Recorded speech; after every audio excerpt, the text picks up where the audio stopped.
On our top story, South Korean President Moon Jae-in is in Papua New Guinea for the APEC summit, a gathering of the leaders of more than 20 countries in the Asia-Pacific region.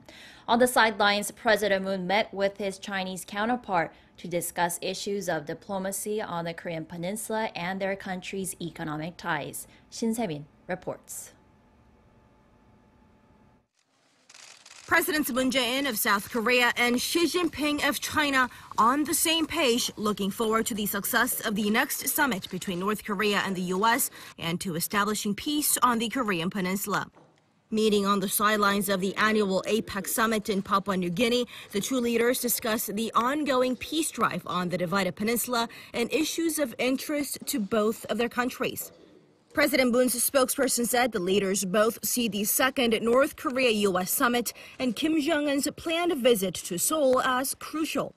And President Moon himself said he wants to work more closely with China on related issues. 한국과 중국은 동북아 통합 운영이라는 전략적 이익이 일치하는 만큼 한중 관계 발전과 한반도 평화 프로세스의 완성을 위해 양국이 더욱 긴밀히 공동 협력해 나가기를 희망합니다. President Xi of China concurred.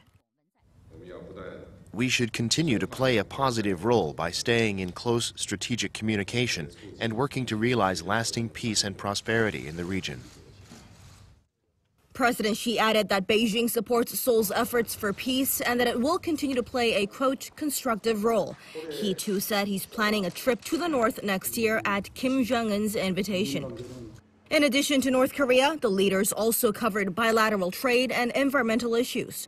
President Moon expressed hope that they can work together to take care of the smog and fine dust pollution affecting both countries so that their people can feel the change.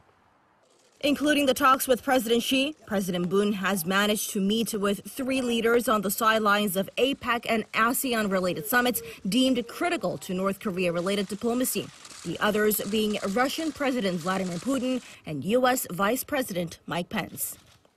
All of them reaffirmed their commitment to denuclearizing the region and to lasting peace. And after wrapping his 6-day trip of two countries, President Moon will fly back home later on Sunday. Shin Se-min, Arirang News.